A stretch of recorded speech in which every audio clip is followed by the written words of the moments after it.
இன்னைக்கு வந்து தமிழக முதல்வர் வந்து பெண்களுக்கு வந்து அநேக திட்டங்கள் வந்து செஞ்சிருக்காரு. அதில் முதல் திட்டம் நான் ரொம்ப பயனடைஞ்ச திட்டம் எதுனா விடியல் பயணம். ஏன்னா நம்ம கிட்ட வந்து கையில் வந்து நம்ம எது ரூபா வேணா நம்ம வீட்டுக்காரங்க கிட்ட தான் கேட்க முடியும். ஆனால் இப்போ வந்து நம்ம பஸ்ஸுக்கு போனால் உனக்கு பஸ்ஸுக்கு இவ்வளோ கொடுக்க வேண்டியது இருக்குமே சொல்லுவாங்க. இல்லை, இப்போ எனக்கு தாய்மானவராக இருக்கிற, எனக்கு அப்பாவாக இருக்கிற முதல்வர் வந்து கொடுக்குறாரு, நான் போகிறேன் அப்படின்னு சொல்லிட்டு போகிறதுல வந்து பஸ்ஸில் போகிறதுல வந்து எனக்கு ரொம்ப வந்து மகிழ்ச்சியாக இருக்குது.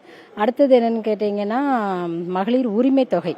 அந்த உரிமை தொகை வந்து அவர் உதவித்தொகைன்னு கூட நம்மளை வந்து சொல்லி இது பண்ணலை. உரிமை தொகை நம்மளோட உரிமை அப்படின்னு சொல்லிட்டு அந்த உரிமை தொகை மாதம் 1000 ரூபா கொடுக்கறது வந்து ரொம்ப ரொம்ப நல்லாயிருக்கு. இப்போ 2வது கட்டமாக வந்து இன்னைக்கு வந்து தமிழக முதல்வர் வந்து உரிமை தொகையை வந்து கொடுக்குறாரு. வராதவங்க எல்லாருக்குமே ஓரளவு மோஸ்ட்லி எல்லாருக்குமே 1000 ரூபாய் வந்து வந்திருக்கு. அது வந்து ரொம்ப அவங்க சொன்னதை வந்து செஞ்சு காட்டியிருக்காங்க. அதுதான் இந்த தமிழக முதல்வரோட வெற்றிக்கு வந்து ரொம்ப இது நினைக்கிறேன். நாங்கள் முகாம்லாம் கொண்டு நாங்கள் கொடுத்ததுக்கு நிறைய முகாம் போட்டிருந்தாங்க. உங்களுடன் ஸ்டாலின் முகாம் இதில் வருமா வராதா அப்படின்னு சொல்லிட்டு எல்லாம் இதில் வந்து மனு கொடுத்து எங்கே வரப்போகுது அப்படின்னு சொல்லிட்டு போன ஆளில் நானும் ஒருத்தி. ஆனால் அதில் கொடுத்ததில் வந்து எங்களுக்கு வந்து மகளிர் உரிமை தொகை வந்து வந்திருக்கு. அதுக்கு நான் வந்து தமிழக முதல்வருக்கு வந்து ரொம்ப ரொம்ப நன்றி சொல்கிறேன் நான்.